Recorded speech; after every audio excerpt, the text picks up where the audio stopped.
우리나라를 넘어 세계 속에서 인정받기 시작한 K푸드. 한국의 맛을 현대적으로 살려낸 다양한 한식들이 등장하고 있는데요. 우리나라의 음식은 이제 먹거리에서 하나의 문화로 성장하고 있습니다. 이야기를 같이 담아서 자연스러운 스토리텔링의 어떤 스타트 포인트가 되지 않을까 생각하고 있습니다.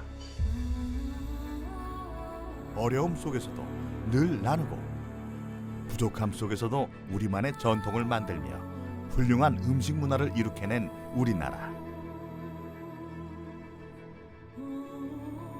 우리 음식의 깊은 맛 속에는 어려웠던 지난날의 애환과 먹을 수 있음에 감사했던 선조들의 아름다운 마음이 담겨 있습니다. 그리고 그 이야기는 오늘날 음식을 통해 우리에게 새로운 경험으로 다가오고 있습니다. 음식을 들여다보면 희노애락이 다 들어있다고 보면 될 것 같아요. 음식에는 우리가 걸어온 삶의 길과 우리가 자라온 삶의 이야기가 들어 있습니다. 맛을 넘어 문화를 이야기하는 시대. 우리 음식에는 어떤 이야기가 들어 있을까요? 그리고 우리는 음식에 어떤 이야기를 담아내야 할까요? 맛을 넘어 문화를 담아내고 있는 K푸드. 우리 음식이 전해줄 아름다운 이야기에 귀 기울여 봅니다.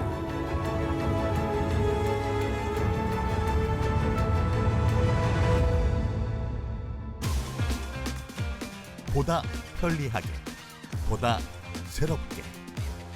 현대 문명의 끊임없는 발전 덕에 우리는 불가능해 보이던 것을 누릴 수 있게 되었죠.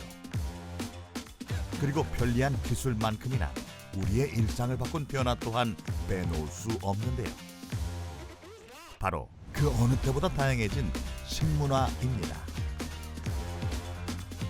정보의 홍수 속에 우리는 이제 세계 어느 나라의 음식이든 직접 맛볼 수 있는 놀라운 시대에 살 수 있게 됐죠. 오늘은 어떤 음식을 먹으면 좋을지, 어떤 음식이 더 새로울지 늘 고민하는 시대가 되었습니다. 하지만 우리는 종종 음식을 먹을 때 맛 이상의 것을 생각해야 하기도 합니다. 예를 들어 어떤 음식은 그에 맞는 식사법이 있고 또 어떤 음식들은 내가 더 많이 알수록 제대로 즐길 수 있죠. 이처럼 음식의 재료와 조리법, 유래와 의미 등 음식과 관련된 지식들을 우리는 식문화라고 합니다.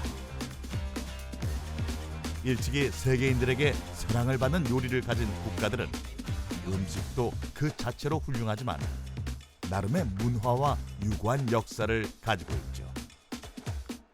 흥미로운 것은 우리가 음식을 먹을 때 이 식문화에 기꺼이 순응하고 때로는 아무리 어려워도 그 문화를 배운다는 사실입니다. 즉, 우리는 단순히 음식이 아닌 식문화를 소비하는 시대에 살고 있는 셈이죠. 말씀해 주셨습니다. 다시 한번 감사드립니다. 수도권 농산물이 모이는 거점 가락시장. 엄청난 양의 김치를 두고 사람들의 손길이 바쁘게 움직입니다.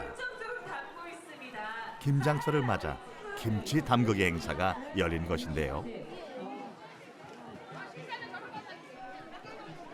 8만 포기의 배추와 가락시장 상인 그리고 인근 지역 분여회까지 동원된 대규모 김장 행사는 가락시장의 중요한 연례 행사이기도 합니다.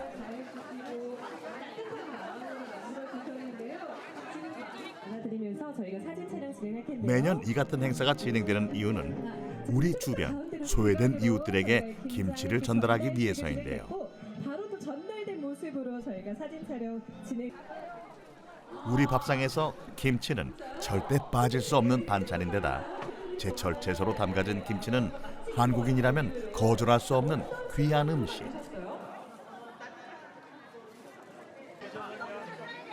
때문에 김장철 부지런히 움직이기만 한다면 누구라도 부족함 없이 한 해를 날 수 있었던 것이 우리가 물려받아온 삶의 지혜이기도 하지요.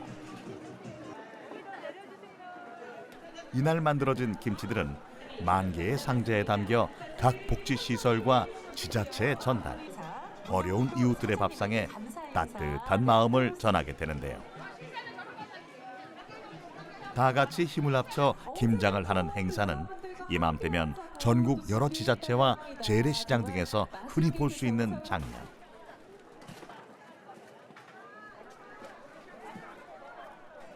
그만큼 김장이라는 것은 단순히 음식을 준비하는 것이 아닌 한국인들의 삶 속에 뿌리 깊게 내려져 있는 문화라고 할 수 있습니다. 어릴 때 봤을 때 이 동네 아주머님들 같이 모여서 굉장히 깔깔거리고 웃음소리도 나고 서로 김치 서로 먹여주고 먹고 막걸리도 한잔 하시고 그런 그 잔치 같은 분위기, 하나의 축제 같은 분위기, 그런 거를 저는 많이 기억하고 있거든요. 당연히 나누었죠. 그게 제가 우리 어머니가 이제 김장하고 나면 수북수북 이렇게 담아서 이건 누구네 갖다 줘, 이건 누구네 갖다 주면 저게 김치 심부름을 많이 했거든요. 그래서 이웃끼리 다 나눠 먹고 그랬어요. 그리고 늦가을이 되면 어김없이 김장을 시작하는 것 또한 우리나라의 전통. 때문에 김장은 1년을 나는 우리 삶의 시작점이라고도 할 수 있지요. 그리고 한국인이라면 모두가 이것을 공유하고 있다는 것 또한 흥미로운 일인데요. 이처럼 음식에는 맛뿐만 아니라 우리 삶의 방식이 들어있다고도 할 수 있습니다. 김치는 우리의 역사 또한 담고 있는데요. 먹을 것이 없던 어려운 시절에도 우리는 늘 김치를 먹었고 아무리 궁핍해도 김치는 나눌 수 있었죠. 지금도 어떤 식당에서건 김치를 반찬으로 내놓고 김치를 많이 먹었다고 해서 돈을 더 내야 하는 야박한 일은 일어나지 않죠. 우리는 김치를 소울푸드라고도 말합니다. 지친 우리를 달래줄 고향 같은 존재이면서 또 우리의 정체성을 나타내는 상징적인 음식이기도 하니까요. 하지만 우리 식문화의 대표성이 지나치게 김치에만 국한되고 있는 것도 사실인데요. 채소를 절여 먹는 문화가 우리의 유일한 식문화인 것처럼 인식되는 것에 우려를 나타내는 목소리 또한 적지 않습니다. 발효 음식은 저장 시설이 발달되기 전 많은 문명 국가에서 시작됐고 수많은 외국의 발효 음식들이 이미 대중들에게 많이 알려져 있죠. 채소를 발효시켜 먹는다는 점에서는 김치가 결코 특별하지 않다는 겁니다.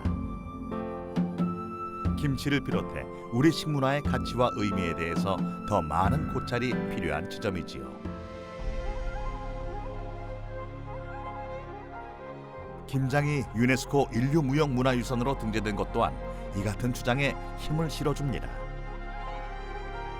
2008년 유네스코 무형문화유산위원회는 김장의 가치를 세대를 거쳐 내려온 이웃 간의 나눔 실천, 공동체 연대감 형성과 개인의 정체성 및 소속감 증대라고 밝혔는데요.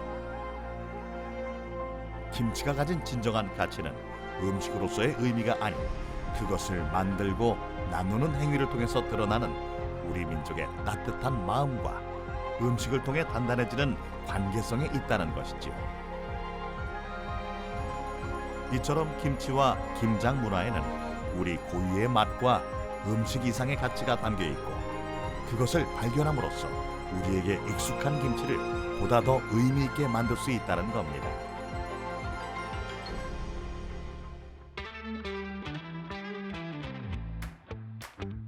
찾아보면 보다 다양한 이야기와 의미를 가지고 있는 우리의 음식 문화. 음식이 가진 고유의 가치는 우리의 일상에서도 쉽게 찾을 수 있습니다. 제주에 위치한 전통 된장 전수학교. 제주 지역에 살고 있는 주부들을 비롯해 이주 여성들이 이곳을 찾았는데요. 오늘 이곳에서는 제주 지역 여성들을 대상으로 진행한 한식 문화 교실이 진행됩니다.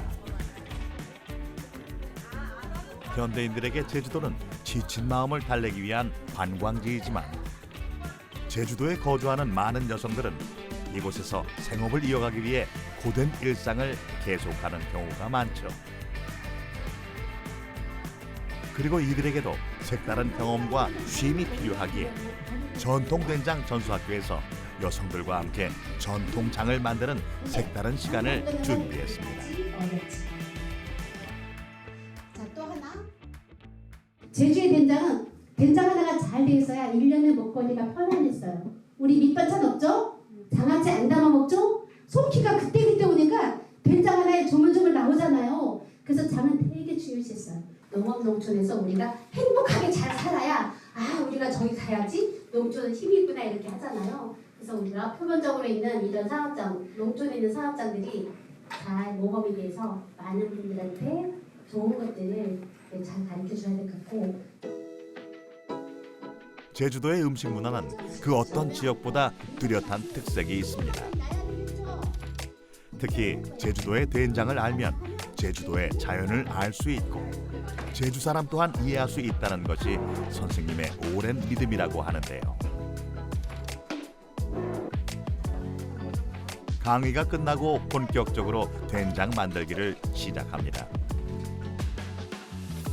된장은 원래 긴 시간 숙성을 거쳐야 만들어지는 발효 음식인데요. 오늘 만들어 보게 될 장은 15일 정도 숙성 후에 먹을 수 있는 속성장. 짧은 시간 숙성 후에 먹을 수 있는 만큼 염분이 적고 무엇보다 긴 시간을 기다려야 하는 수고로움이 필요하지 않죠. 제주도는 예로부터 물자가 충분하지 않았고 땅마저 척박했기에 콩에서 얻는 된장은 없어서는 안 될 식재료였고 제주도의 여성들은 생업에 쫓기던 그 옛날에도 된장만 만들 수 있다면 걱정 없이 한 끼 식사를 준비할 수 있었다고 합니다. 오늘 모인 주부들은 제주도의 속성 된장을 통해 지난 수백 년 제주도 여성들이 살아온 방식을 배우고 잊혀져가는 제주도의 전통을 이어가게 되는 셈이지요.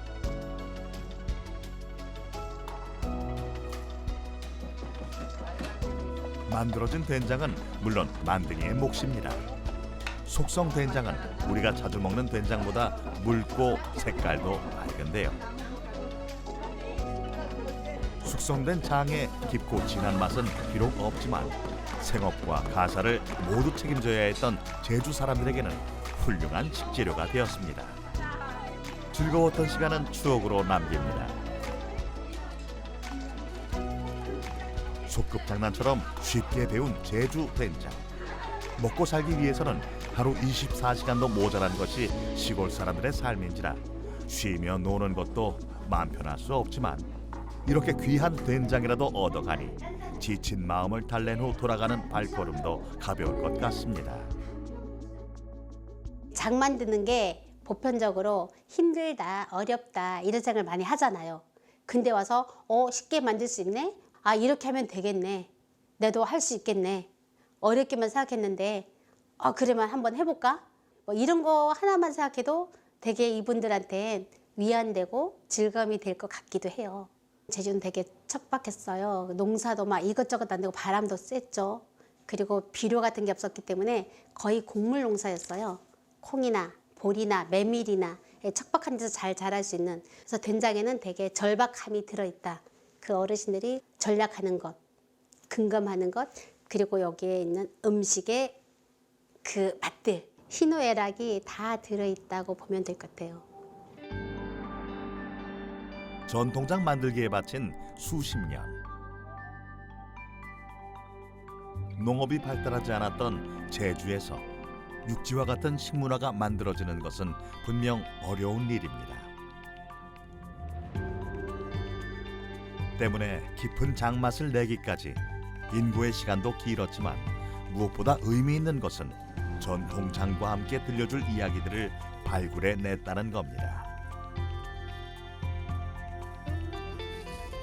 이제는 제주도뿐만 아니라 전국에서 된장을 배우기 위해 이곳을 찾을 만큼 명성도 얻었지만 지금도 가장 큰 즐거움은 된장을 통해 옛사람들의 지혜를 배우고 된장을 통해 깨달은 삶의 지혜를 사람들과 나눌 수 있다는 겁니다. 근데 내가 할 수 있는 일은 그다지 없어요. 자연이 다 완성시켜 주는 거고, 우리는 이제 항아리 관리를 해주고 나쁜 균들이 들어가지 않게 이런 과정 잘 만들어놨다가 이거를 많이 활용했다고 보시면 되고, 그래서 된장에 대한 이제 우리 어르신들이, 조상들이 그 가진 마음이 이래선 안 돼, 저래선 안 돼, 아무 날에 장을 담아선 안 돼, 장이 잘못되면 집안이 망하는 거야, 집안에 안 좋은 일이 있으려면 장부터 변해, 뭐 이렇게 모든 말들이 다 장문화에 담아놔서 그 장을 대하는 마음이 되게 무거웠다고 보시면 돼요. 김치가 함께 모여 공동체를 만드는 문화였다면 장은 조심스럽고 내밀한 문화였습니다. 한 집안 사람들만이 함께 모여 장을 담갔죠. 같은 발효 음식에도 전혀 다른 문화가 이어져 온 셈인데요. 알면 알수록 음식의 이야기가 흥미진진한 이유입니다.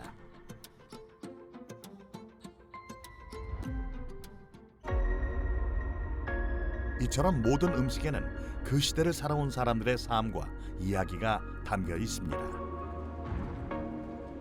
다시 말해 음식은 그 자체로 문화를 담는 그릇인 셈이죠.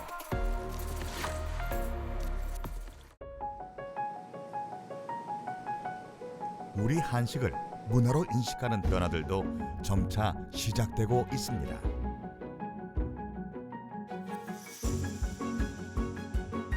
서울 중심에 위치한 유명 식품기업의 박물관에서는 김치와 함께 우리 문화를 좀 더 깊이 배울 수 있는 경험들을 제공하고 있습니다.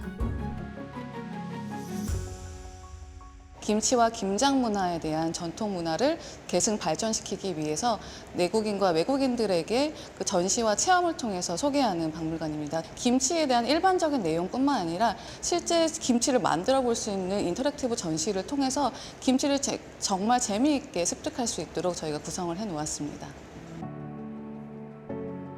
박물관에서 중점을 둔 부분 중 하나는 배추김치의 매운맛으로 굳어진 고정관념을 깨고 다양한 재료와 맛을 가진 여러 종류의 김치들을 소개하는 일입니다.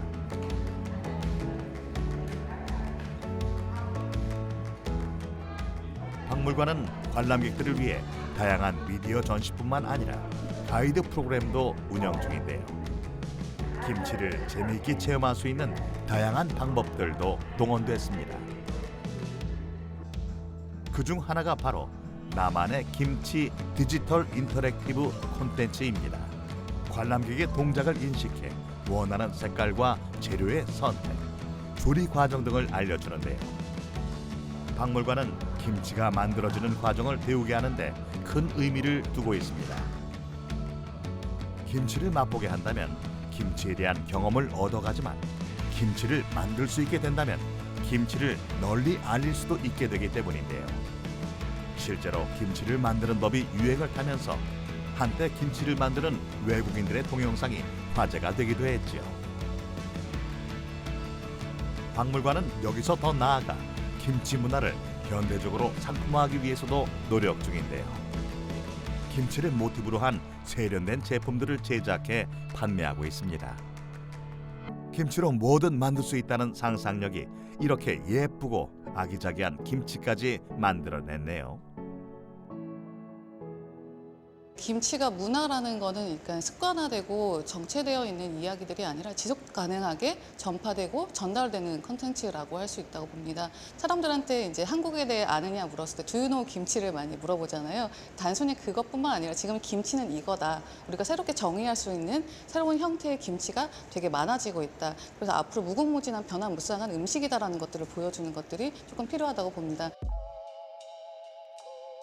오늘날 김치가 하나의 문화로 자리 잡는다는 건 김치가 다양한 형태의 콘텐츠로 만들어진다는 것만을 의미하지 않습니다. 문화는 늘 변화하고 새롭게 재탄생하는 성질을 가지고 있죠.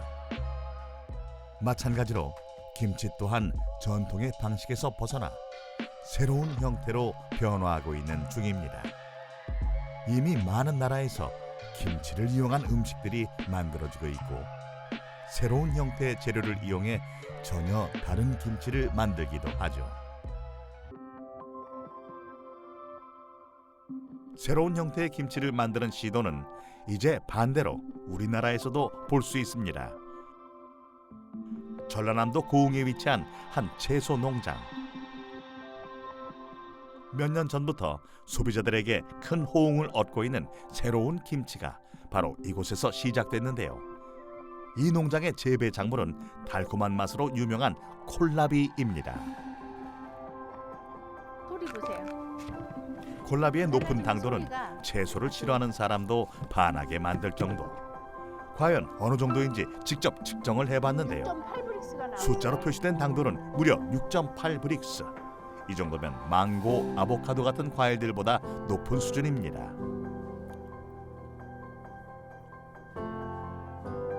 그렇다면 콜라비는 어떻게 김치로 재탄생하게 됐을까요?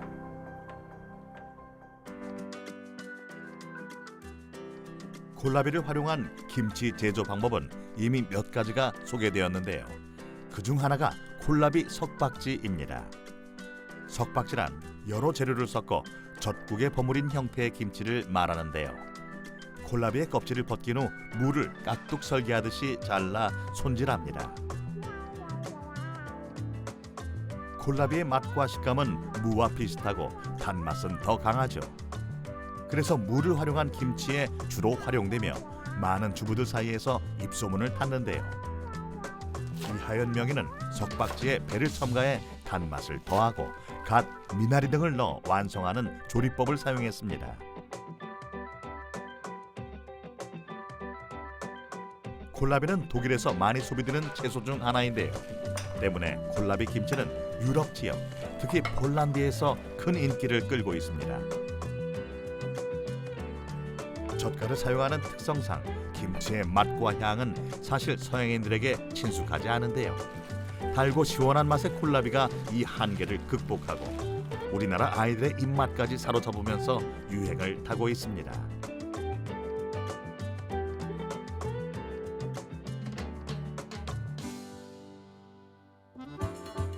이하연 명인은 맵지 않은 김치들의 특성과 결합한 또 다른 형태의 콜라비 김치 또한 소개했는데요.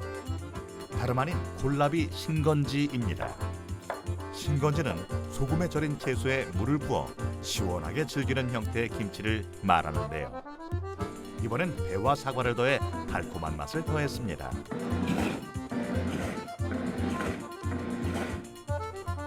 신건지는 동치미와 같은 형태의 김치인데요.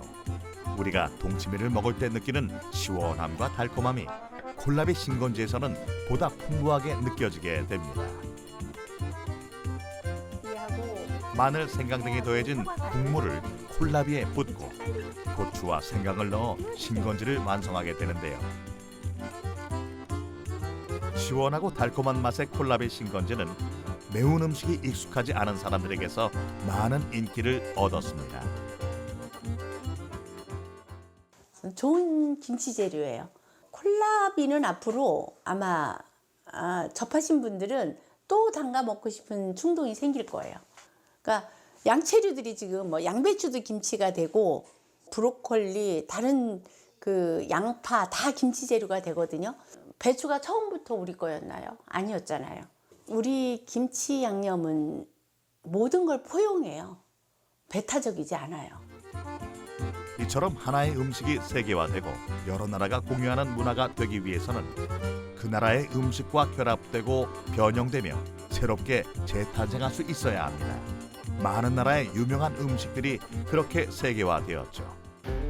비록 시작 단계이지만 김치도 그와 같은 변화의 과정을 지나고 있습니다. 하지만 우리는 여전히 음식을 통해 우리 문화와 이야기를 전해야 하죠.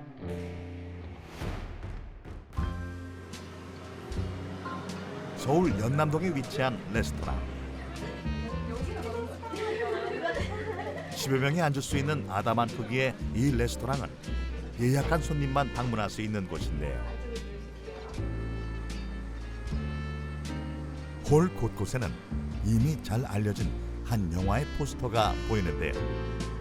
우리나라에서도 좋은 평을 얻었던 영화 심야식당. 혹 이 레스토랑의 이름이 심야식당인가 싶지만 식당 이름과 영화 제목은 아무런 관련이 없습니다. 이 식당이 표방하는 것은 스토리텔링. 영화관에 새로운 영화가 걸리듯 이 식당도 참신한 영화를 정해 영화의 스토리를 들으며 식사를 즐길 수 있도록 하고 있는데요. 그래서 이 심야식당이라고 하는 작품은 사실 우리한테 뭐 만화 원작이나 드라마 시리즈로 더 익숙하긴 하죠. 근데 2015년도에 극장판이 개봉이 되었습니다. 심야식당이라고 적혀져 있는 첫 번째 카드 맨 뒤로 다 같이 한번 넘겨볼까요? 자, 그러면 영화의 스틸컷이 나와 있고요.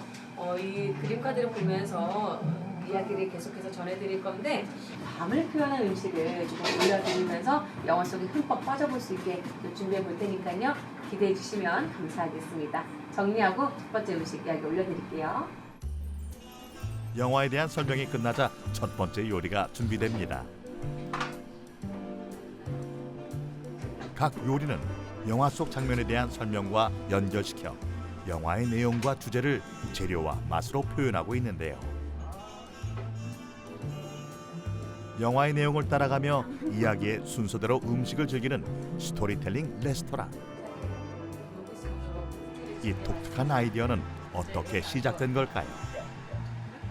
손님들에게 이야기할 수 있는 뭔가 이해시킬 수 있는 것이 있으면 좋겠다라는 생각을 하면서 중국의 문학 작품 같은 걸 많이 좀 찾아봤어요. 그랬더니 이런 음식과 이 인물과의 관계를 되게 잘 표현하는 음식들이 있더라고요. 그래서 이렇게 음식을 좀 풀면서 설명을 해주면서 하면 그래도 좀 또 재미있게 맛있게 즐길 수 있지 않을까라는 생각을 하면서 이렇게 스토리텔링이라는 걸 접목을 하게 됐던 것 같아요.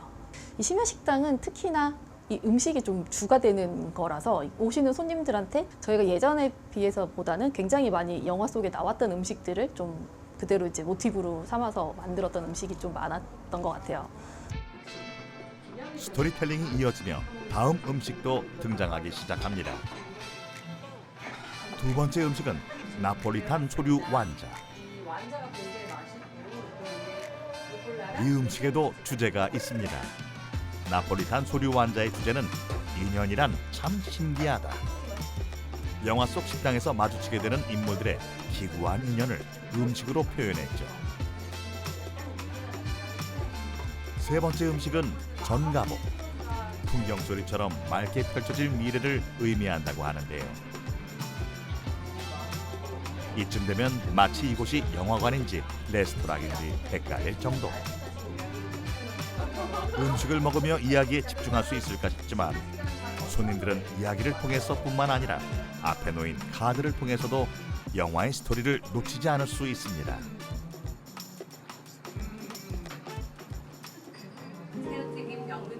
영화에 대한 진심이 느껴질 수밖에 없는 레스토랑의 서비스.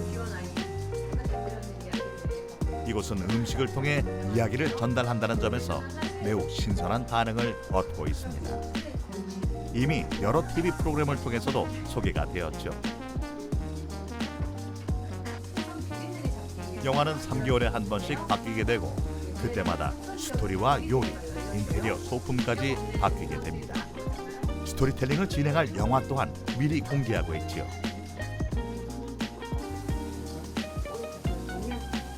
이 레스토랑은 이처럼 참신한 아이디어로 차별화에 성공했고 맛있는 경험 이상의 것, 음식을 통해 이야기를 할 수 있다는 전에 없던 새로운 시도를 통해 긍정적인 반응을 얻고 있습니다. 저희가 어제 작은 공연을 보면서 먹는 기분이 들었어요. 엄청 새로운 소재의 식당이어서 재밌게 본 편이기도 하고 기억에 남아있어서 되게 새로운 느낌으로 밥을 먹은 기분이 들었어요. 영화관에서 팝콘을 먹는 게 너무 자연스러운 문화로 잡혀 있듯이 누군가의 이야기를 들으면서 밥을 먹는다는 새로운 문화가 생길 것 같고, 밥을 먹으면 편한 사람이랑 먹으면 유튜브를 본다던가 그런 매체를 보면서 밥을 먹는데 그게 아니라 누군가의 이야기를 들으면서 밥을 먹을 수 있다, 그리고 눈을 마주 보면서 밥을 먹을 수 있다 라는 부분에서 가장 크게 추천을 할 것 같습니다. 이야기를 듣는 레스토랑은 우리에게 많은 영감을 주고 있습니다. 음식에 들어간 재료와 음식에 담긴 역사를 설명하는 것을 넘어 그야말로 문화를 담을 수 있다는 맛있는 음식, 색다른 음식마저 넘쳐나는 요즘 이야기를 통해 새로운 경험을 줄 수 있다는 것이지요. 따뜻한 식사 마치는데요. 제가 마지막으로 드리는 선물은 영수증이라는 거예요. 네, 내역이랑 정보 확인해 주시고요.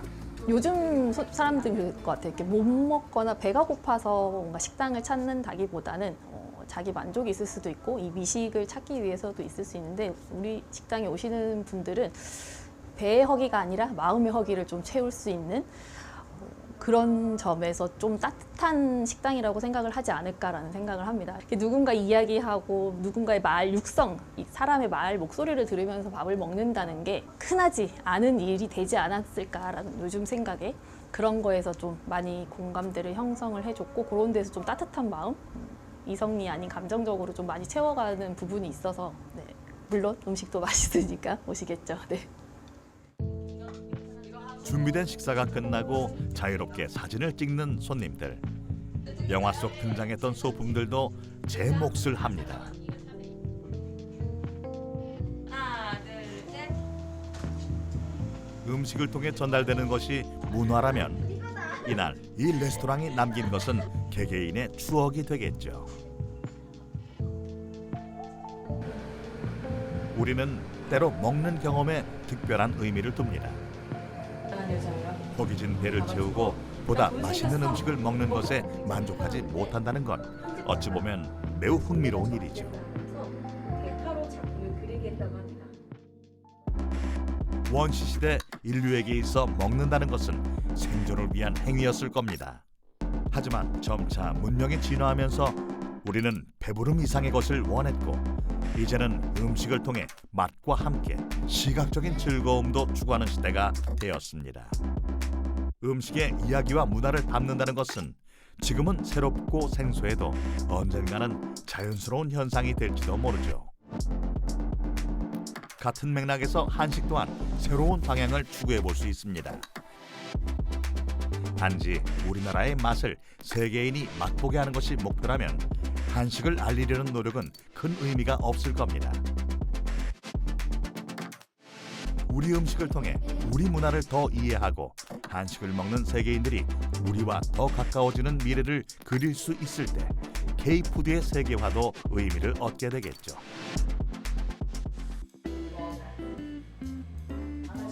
우리나라를 찾는 외국인들이 우리나라의 음식을 만나는 방식도 달라지고 있습니다. 대표적인 음식들을 골고루 맛보는 것이 과거 여행객들이 한식을 경험하는 방식이었다면 최근에는 직접 우리 음식을 만들어보는 경험을 선호하는 여행객들이 늘어나고 있는 추세인데요.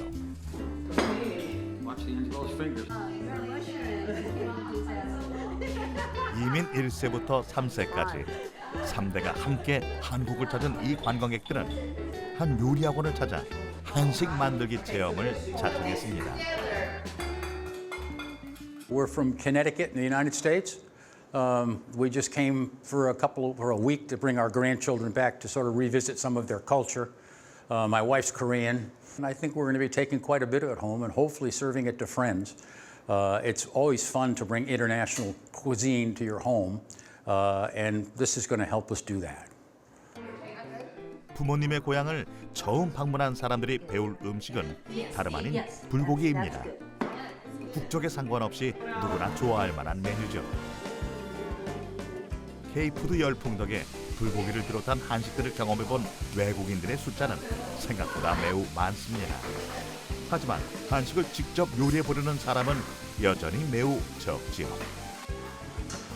그런데 처음치고는 무척이나 잘 따라오고 있는 가족들.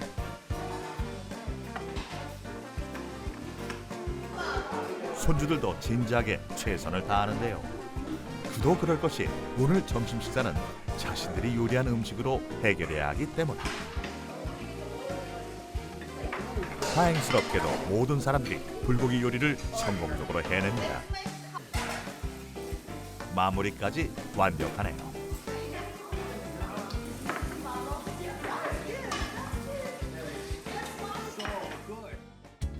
And this one is 그런데 두 번째 요리가 좀 특별합니다. 이번에 해볼 음식은 다름 아닌 떡볶이. 처음 우리나라에 대한 세계인들의 인식이 높지 않던 시절, 한국을 찾는 관광객들은 우리나라의 대표적인 음식들로 굳어진 몇몇 음식들을 먹어보는 게 상식이었습니다. 불고기, 비빔밥, 삼겹살과 같은 음식들이 말 그대로 단골 메뉴였죠. 하지만 우리나라의 인지도가 높아지면서 보다 일상적인 음식들을 선호하는 추세가 점차 강해졌죠. 오늘 요리 체험에 떡볶이가 들어있는 것도 같은 이유입니다. 사실 그런 거죠. 처음에는 외국인들이 들어올 때 우리가 전통이나 헤리티지를 많이 이야기를 하는데 그들이 관심이 있는 건 요즘에 유행하는 K컬처, 드라마나 K팝 같은 걸로 들어와서 과거에 우리가 누구다라고 말하기가 어려웠었던 부분들에 대한 유입 경로는 많아졌는데 그들이 들어와서 K컬처를 경험하고 현대 그리고 역사를 경험하기까지의 가교 역할이 좀 부족한 것 같아요. 그런 생각에서 아마 지금 우리가 여행을 상품이 아닌 서비스로 제공하다 보니까 방금 오신 분들처럼 직접 음식을 먹기만 하는 것이 아니라 한번 만들어도 보고 그 다음에 한식이 갖고 있는 깊이 같은 것들을 경험할 수 있는 기회를 제공하는 게 의미 있다고 생각을 했습니다. 한식의 세계화는 아직도 온 국민의 관심사일 만큼 주요한 화두인데요. 한국의 브랜드 이미지를 높이기 위한 목적이 컸던 만큼 대중적인 음식들이 설 자리는 많지 않았습니다. 하지만 한국의 드라마가 아시아에서 높은 인기를 거둔 이후 우리나라를 찾는 관광객들에게 한국의 치맥 문화가 선풍적인 인기를 끄는가 하면 OTT 서비스를 통해 세계적인 흥행을 거둔 드라마 때문에 지금은 거의 사라진 학교 앞 간식에 전 세계인의 관심이 집중된 일도 있었죠. 컨텐츠를 통해 우리나라를 알게 된 사람들이 한식을 먹고 대중적인 한식을 먹은 사람들이 우리나라를 보다 가까이 이해하기 시작한 겁니다.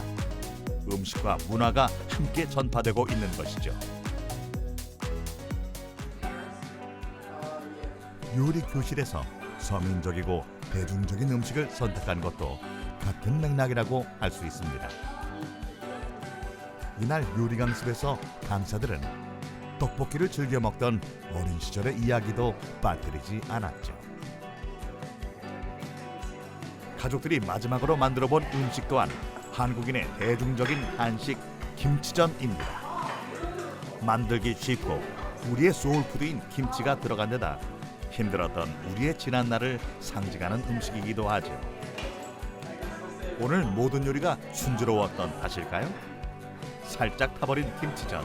하지만 여전히 먹음직스럽네요. 음식이 꼭 완벽해야 될 필요도 자랑할 만큼 화려할 필요도 없습니다.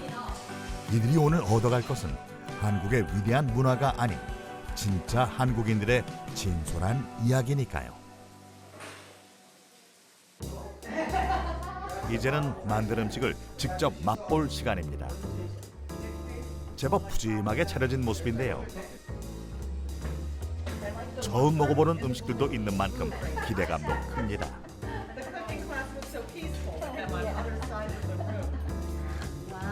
김치전에 빠질 수 없는 것이 또 막걸리.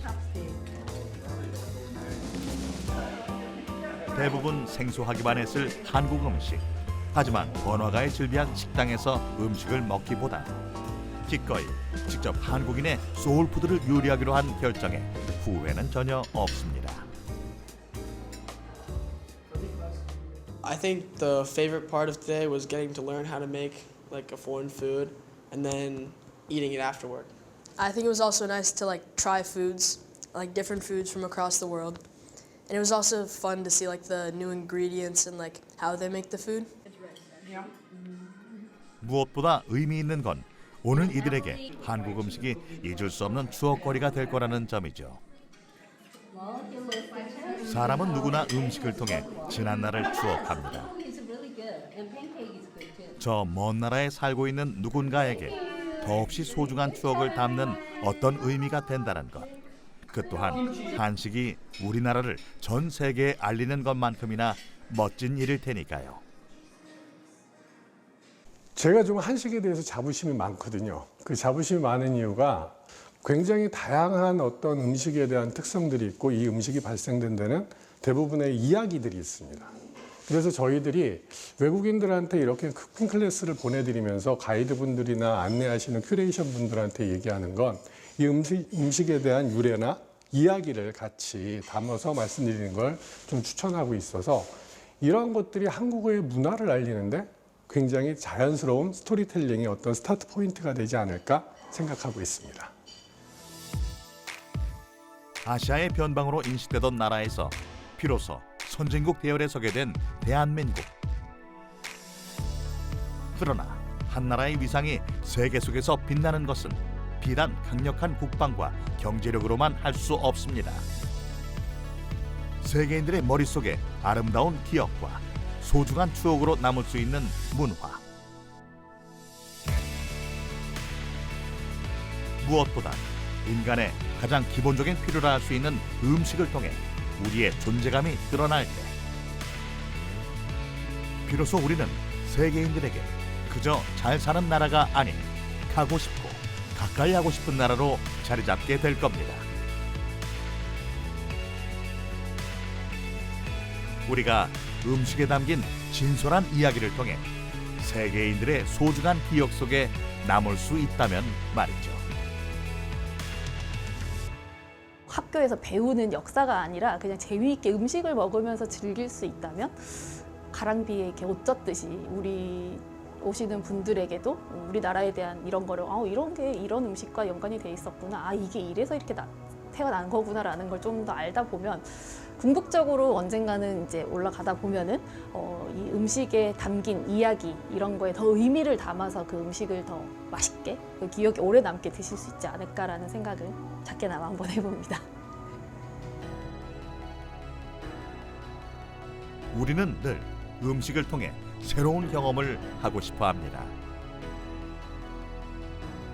우리가 맛보지 못했던 새로운 음식들이 나타나고 우리는 그 음식을 통해 새로운 문화까지 소비하고 있죠. 세계인들의 관심을 받기 시작한 한식 앞에도 이제는 새로운 길이 펼쳐지고 있습니다. 음식 속에 담긴 우리의 삶, 우리 문화의 소중한 가치, 이 모든 것이 한식을 통해 세계인들에게 알려질 수 있겠죠. 어쩌면 한식이 가진 깊은 맛보다 음식과 함께 살아온 우리의 이야기야말로 세계인들을 깜짝 놀라게 할 훌륭한 컨텐츠일지 모릅니다. 음식은 늘 사람과 사람을 이어주는 도구가 되어 왔습니다. 이미 세계인의 사랑을 받고 있는 K-푸드.